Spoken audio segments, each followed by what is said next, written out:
저는 유튜브를 통해 가능한 정치 이야기는 안 하려고 했습니다. 그러던 중 오늘 2024년 12월 19일 JTBC의 장르만 여의도에서 나온 이야기에 대해 정확히 해석해야 할 부분이 있다는 생각이 들어서 한마디 하려고 합니다. 패널로 등장한 김용남 전 검사, 전 개혁신당 정책위원장인데요. 현재 대통령직 권한대행을 맡고 있는 한덕수 총리에 대한 탄핵 문제에 대해 찬성표가 3분의 2인 200석이 되어야 하기 때문에 또다시 국민의힘에서 8표 이상의 찬성표를 던져야 한다는 말을 했습니다. 이에 진행하는 정PD라고 불리는 정영진 씨가 대통령은 국민이 선거로 뽑은 사람이고 총리는 그렇지 않다는 것 아니냐는 말을 했습니다. 그러자 과반수냐 아니면 3분의 2 이냐의 문제는 유권 해석에 따라 달라질 수 있다는 이야기를 했습니다. 잠시 관련 영상을 보겠습니다. 애초부터 한덕수 피의자 한덕수를 탄핵하고 최상목으로 갔어야 됐다. 최상목은 계엄에 진짜 반대했던 사람이다. 이제 이런 얘기가 다시 나오고 있어서 민주당 내부에서 어떻게 수렴될지는 좀 지켜봐야 될 것 같아요. 근데 저라면 전략적으로는 어쨌든 그 마음에 안 드는 게 있어도 탄핵을 안 하는 쪽으로 그렇죠. 어떻게든 예. 갈 거예요. 한덕수를. 예. 시간 왜냐면 그럴 문제가 수밖에 제일 없어요. 시간도 크죠, 없고 사실은. 그리고 네. 혼란이 생기면 아까 말씀드렸던데 더 혼란해라, 네. 더 혼란해라 이런 주장을 하고 있기 때문에 그렇게 가면 안 되고 이제 중요한 거는 뭐 일단 정책적으로 그 양국관리법 등에 대해서는 거부권을 행사한다 하더라도 네. 두 특검을 빠르게 그렇죠. 처리하는 게 중요한 전략적 선택이기 때문에 그 방향으로 아니 갈 그리고 수밖에 가장 없지 큰 않나. 문제가 네. 한덕수 국무총리냐 한덕수 대통령 권한대행이냐. 권한대행이냐. 국무총리는 제적의원의 과반수 찬성으로 탄핵 소추가 가능하단 말이에요. 네네네.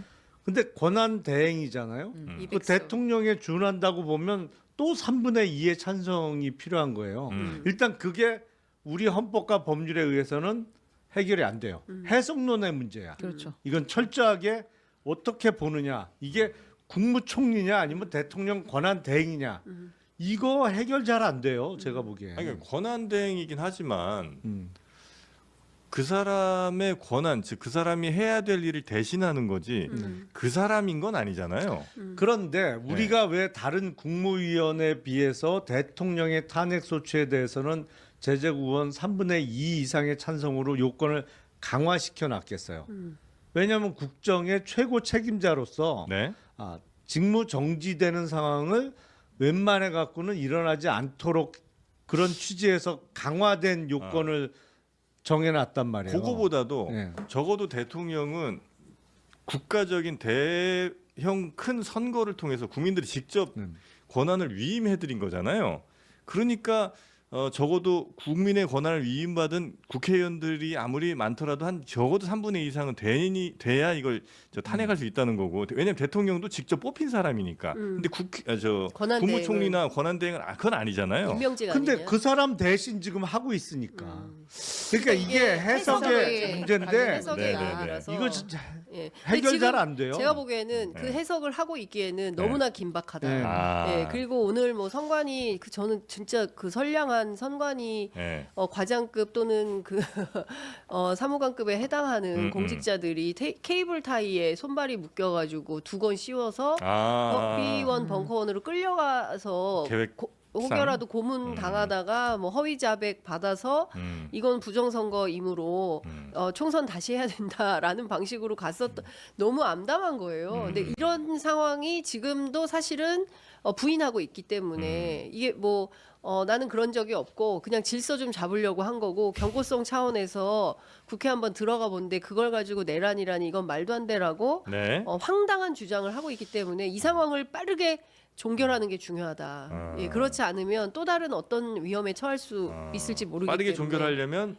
지금 현 체제로 일단은 가는 게 그렇죠. 더- 가서 빨리 탄핵이 썩 마음에 들진 그렇죠. 않지만 인용이 되어야 한다. 국회법, 즉 국회법이 적용하고 있는 로보트식 회의법에서 보면 제적위원회 3분의 2 이상의 찬성을 요구하는 의안이 총 3개로 나타납니다.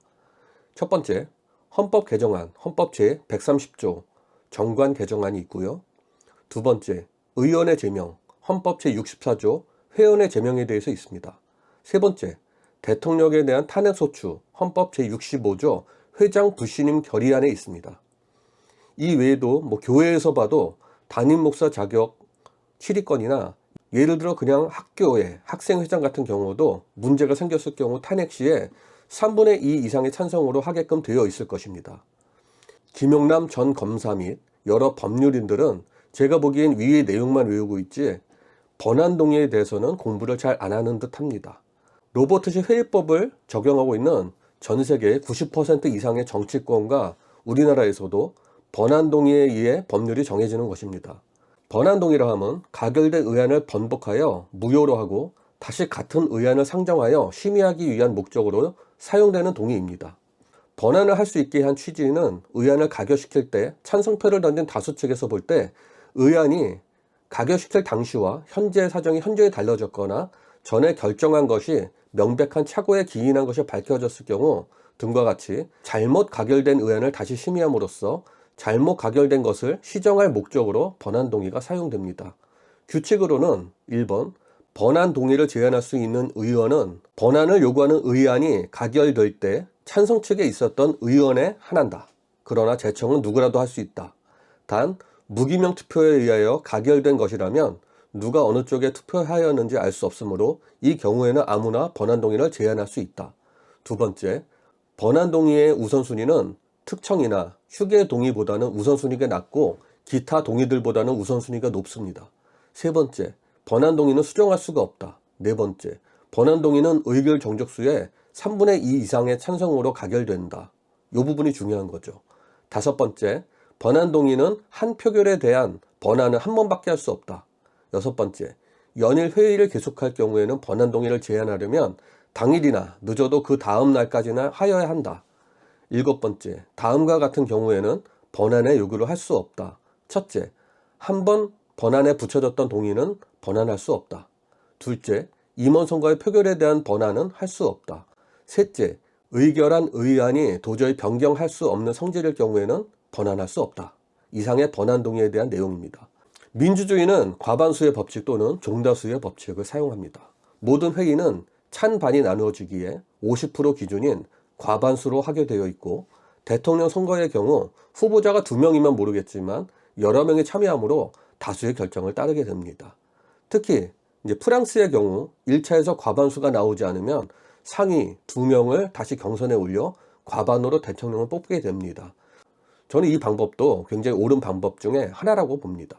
예를 들어 1번 후보가 42%, 2번 후보가 36%, 3번 후보가 22%로 표결되었다고 쳤을 때 1번과 2번 후보가 다시 붙게 되는데 객관적으로 3번 후보를 지지했던 사람이 3번 후보는 떨어졌지만 1번보다는 2번 후보가 더 낫다고 판단되어지면 1차에서 36%였던 사람보다 과반 이상으로 표결된 2번 후보가 당선될 수 있다는 것이 더 민주적이지 않나를 생각해 보게 됩니다.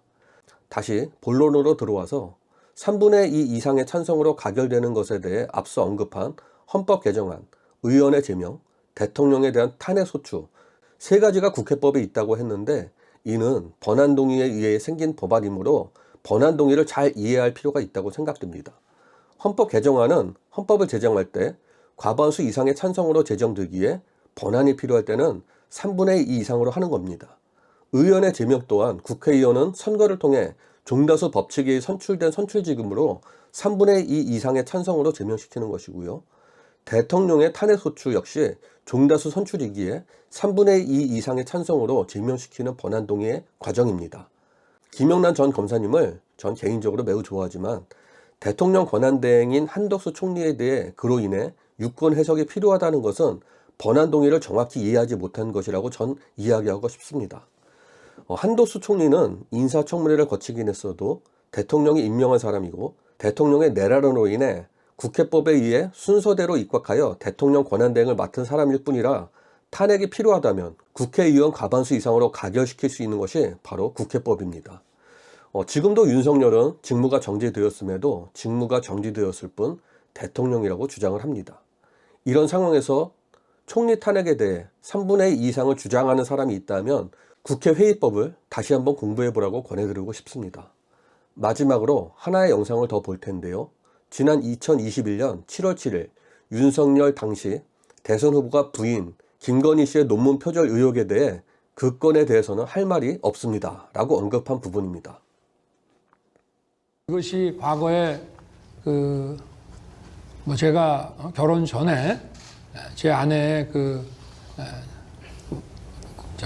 관련된 일이라 하더라도 제가 뭐 과거 일이고 아내 일이다가 아니고 지금 현재 부부고 부부는 같은 사람이기 때문에 이 부분에 대해서는 국민들께 판단을 맡겨야지 제가 뭐 거기에 대해서 언급하는 것은 또 사과의 어떤 진정성하고도 맞지 않는 것이 아니냐 그런 생각입니다. 이 발언은 한국방송기자클럽 토론회에서 나왔으며 이후 모든 기자들의 김건희 씨의 논문 표절 의혹 질문이 있었을 때 더 이상 질문을 받지 않겠다는 의도로 그 건에 대해서는 할 말이 없습니다 라고 당시 윤석열 후보자가 표현했는데, 이로 인해 할 말이 없다는 대통령 후보자에게 질문을 할 수 있는 기자가 없었던 것으로 보며, 상식적으로 논문 표절이라는 것이 표절한 적이 절대 없는 상황이라 해도 기본적으로 후보자로서는 사과를 우선 하고 해명을 하는 것이 정치권의 기본 자세였음에도 불구하고 사과 없이 이렇게 자기 방어를 하는 후보자를 보고 저는 이 사람은 지도자 자격이 없는 사람이구나 라는 생각을 했던 당시 상황을 상기시키게 되었습니다. 리더십 교육이 사실 많은 곳에서 진행되는데 모든 리더십은 올바른 회의 문화에서 나온다고 저는 생각을 합니다. 기업을 운영하든 무엇을 하든 정책이 있고 내규가 있는 곳에는 반드시 회의가 있습니다. 그래서 전 회의법의 중요성을 강조해왔고 2014년에는 애틀랜타 한인청년회의소 회장을 맡으며 교육부 산하 한국국어원 주최 리더십 훈련 과정에서 제가 회의법을 강의한 적이 있었습니다. 저는 2000년부터 2005년까지 서울 청년회의소를 통해 회의법을 배웠으며 여기 보이는 이 3권의 책을 통해 아직도 회의법을 숙지하고 있으며 회의에 대해 물어보는 많은 분들에게 자문을 해주고 있습니다. 2005년 당시 여당이었던 한나라당에서 성북지구 갑 청년지구위원장 제의를 받기도 하였지만 미국에 이민 간다는 이유로 거절한 사례가 있기도 합니다. 당시에 한나라당에서는 2006년에 지방선거가 있었나 봐요. 그래서 한나라당에서는 제가 성북지구 갑 청년지구위원장을 맡게 되면 서울시의회 의원이나 적어도 구의원을 할 수 있다는, 그런 정치 입문할 수 있다는 제안을 하기도 했습니다. 저는 2003년엔 서울지구 청년회의소 당시 김창수 서울지구 회장으로부터 최우수 사무국장상을 수상하였으며 앞으로도 리더십 함양을 위해 회의법을 적극 홍보하고 가르칠 예정입니다. 감사합니다.